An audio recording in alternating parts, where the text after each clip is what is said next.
الصلاة خير من النوم۔ خواتین و حضرات، گزشتہ 3 عرصوں سے سعودی عرب کا اصلاحاتی رشتہ جھنڈا ایک واحد رہنما اصول کے تحت سے ہی چلا جا رہا ہے۔ اس اصول کا خلاصہ جاننے کے لیے آپ کو یہ بات معلوم ہونی چاہیے کہ سعودی عرب میں کی جانے والی تمام تر قانونی تبدیلیاں اور جدید کاری اسی منصوبے کا حصہ ہیں۔ اور خواتین و حضرات، سعودی عرب میں جس طریقے سے تبدیلی آ رہی ہے، یہاں پر بار اور بسکٹ کھولنے کی بات کی جا رہی ہے کہ خواتین کو گاڑی چلانے کی اجازت اور تمام تر وہی آزادیاں دی جا رہی ہیں جو مغربی ممالک میں ملتی ہیں، اور نوجوانی کی تفریح کے لیے ایسے مقامات قائم کیے جا رہے ہیں جو مغرب کے کسی ممالک سے ملتی ہیں۔ یہ تمام تر جدید کاری اسی ایجنڈے کا حصہ ہیں۔ اور خواتین و حضرات، یہ بات بھی بخوبی طور پر جان لیجئے کہ دبئی کے مکمل طور پر ایک نائٹ لائف سٹی بنا دیا گیا ہے، یعنی مغربی ممالک میں وہ تمام تر صورتیں جو ملا کرتی تھی نائٹ کے نام پر، یعنی رات کی موج مستی کے نام پر، وہ اب دبئی میں بھی فراہم کی جا رہی ہے۔ وہ پردہ جو اسلام کا بنیادی اصول تھا، لگتا ہے کہ سعودی حکمرانوں کی عقل پر پڑ چکا ہے۔ ساحل سمندر پر ایسی تفریحیاں بنائی جا رہی ہیں جہاں خواتین صرف بکنی پہن کر جا سکیں گی اور عام حصہ داری یاد رہے گی۔ جزیرۃ العرب میں ظہور اسلام کے ساتھ ہی جشنوں کا آغاز ہو گیا تھا، لیکن اس سب کے باوجود اسلام کا سچائی پر مبنی افاقہ پیغام دنیا کو مسلسل متصادر کرتا رہا، اور دشمنان اسلام کی طرف سے مکی دور میں اذیت و مشقت کے پہاڑ کھڑے کیے گئے، اور ہجرت مدینہ کے بعد غزوات اور جنگ احد میں یہ تاریخی حقیقت ہے کہ پہلی صدی ہجری کے اختتام تک اسلام دنیا کے 3 بر اعظم ایشیا، افریقہ اور یورپ تک پہنچ چکا تھا۔ اسلام کی جب ترقی کو روکنے کے لیے صلیبی جنگیں ہوئی اور خون کی ندیاں بہیں،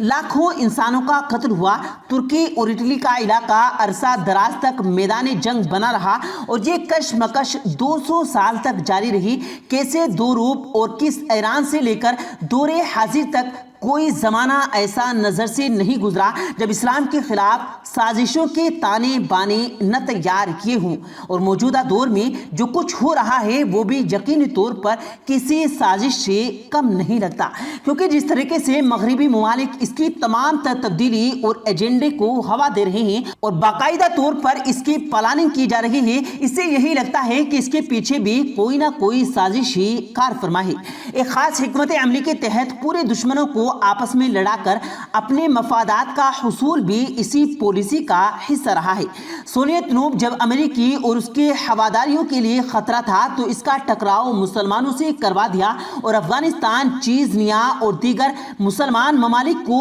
جنگجوؤں کو امریکی ہتھیاروں سے لیس کر کے مجاہدین اسلام کے القاب بتا دیے گئے۔ جب اپنے مقاصد پورے ہو گئے تو انہیں مجاہدین کو دہشت گرد قرار دے کر دنیا بھر میں اسلام کو بدنام کرنے کی کوشش کی گئی۔ عرب ممالک کے دیگر حکمرانوں کے برعکس جب سعودی عرب کے شاہ فیصل نے سر اٹھانے کی کوشش کی تو ان کو اپنے ہی بھتیجے کے ہاتھوں قتل کروا دیا گیا۔ عراق اور ایران مضبوط ہو رہے تھے تو انہیں آپس میں لڑا کر کمزور کرا دیا گیا۔ صدام حسین پر تباہ کن ہتھیاروں کے جھوٹے الزاماتوں کے بہانے عراق کو نیست و نابود کر دیا گیا، اور ایران پر پابندیاں لگانے کی صحیح کسر بھی نکال دی گئی۔ شام کی طاقت ابھر رہی تھی تو اسے کچل کر دیا گیا۔ چین میں افناط المسلمین کی حکومت شروع ہوئی تو ان کو سنبھالنے سے پہلے ہی سازشیں کر کے فوج کے ہاتھوں تختہ پلٹ کر کے حکومت اپنی ہم نواؤں کی سپرد کر دی گئی۔ ترکی اسلام پسندوں کے خلاف بھی، منصوبہ بندوں کے خلاف بھی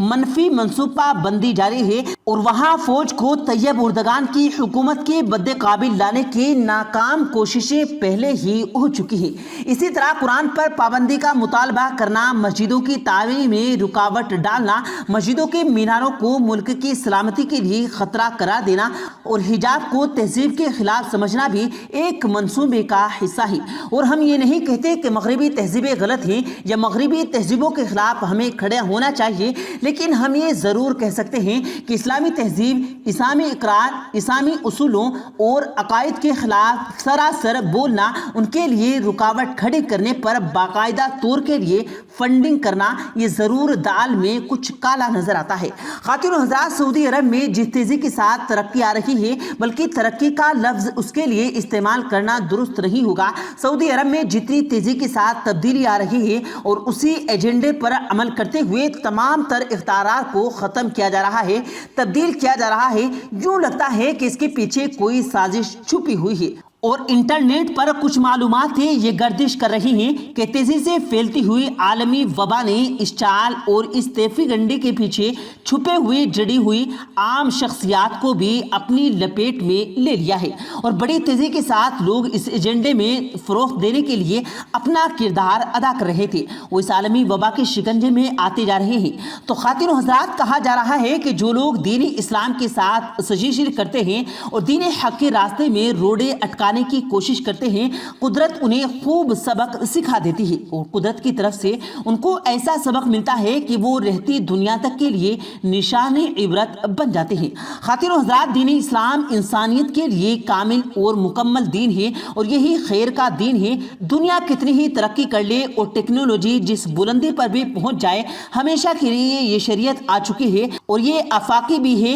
اور ابدی بھی۔ خواتین و حضرات، اللہ تعالیٰ نے اپنے بندوں کی رہنمائی کے لیے ہر دور میں انبیاء اکرام کو مبعوث فرمایا اور انہیں ایسی شریعت عطا کی کہ جس پر عمل کرنے والا جنت کا مستحق سمجھا جاتا تھا اور اس کے زمانے کے اعتبار سے وہ شریعت و کامل اور نظام دہین گاہیں، لیکن ان کی شریعت مخصوص زمانے کے مقام کے لیے تھی اور پھر امت کو جو نظام زندگی دیا جاتا وہ اس وقت تک قابل عمل ہوتا جب تک کہ دوسرے نبی نہ جائے اور دوسرے پیغمبر اور نبی کے ماضی کے ماتحت سے احکام منسوخ ہو جاتے اور پھر نئی شریعت پر عمل کرنا واجب ہو جاتا۔ اسی طرح ان کی شریعت خاص قوم محدود خطے کے لیے ہوتی تھی۔ بسا اوقات مختلف علاقوں میں تبلیغ اور ہدایت کے لیے الگ الگ انبیاء بھیجے جاتے اور بے وقت کئی نبی اس روئے زمین پر تشریف فرما ہوتے تھے جب اپنے اپنے قوم کی رہنمائی اور رہبری کا فریضہ انجام دیتے تھے۔ یہ سلسلہ حضرت عیسیٰ علیہ السلام تک چلتا رہا،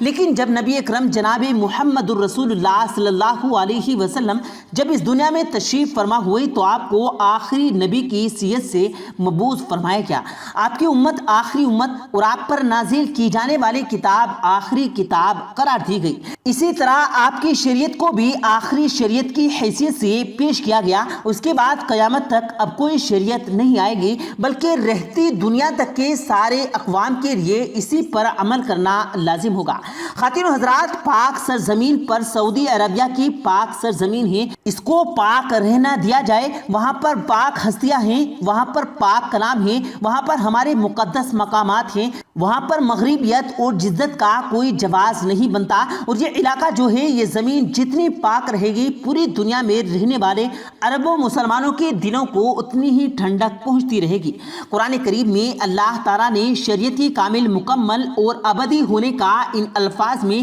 صاف اعلان فرما دیا۔ ترجمہ: آج میں نے تمہارے دین کو تمہارے لیے مکمل کر دیا ہے اور اپنی نعمت تم پر تمام کر دی ہے اور تمہارے لیے اسلام کو تمہارے دین کی حیثیت سے قبول کر لیا۔ خواتین و حضرات، یہ ہمارا فرض بنتا ہے کہ ہم دین کامل پر، دین اسلام پر ڈٹے رہیں اور جو اس کے احکامات ہیں اس پر عمل کر کے اپنی زندگی اور آخرت کو کامیاب اور پرسکون بنائیں۔ پیارے دوستو، اللہ پاک سے دعا ہے اللہ پاک ہم سب کو صحیح راستے پر چلنے کی توفیق دے، آمین اللہم آمین۔ پیارے دوستو، امید کرتے ہیں آپ کو آج کی ہماری یہ ویڈیو ضرور پسند آئی ہوگی۔ اگر آپ کو یہ ویڈیو پسند آیا ہو تو اس ویڈیو کو دل سے لائک کریں اور زیادہ سے زیادہ لوگوں تک اس ویڈیو کو ثواب کی نیت سے شیئر کریں اور اس ویڈیو کے بارے میں آپ کی کیا رائے ہے کمنٹ سیکشن میں اپنی رائے کا اظہار ضرور دیں اور مزید اسی طرح کی روز کی ویڈیو پانے کے لیے ہمارے چینل کو ضرور سبسکرائب کریں۔ ملتے ہیں پھر ایک نئی ویڈیو کے ساتھ، تب تک کے لیے اللہ حافظ۔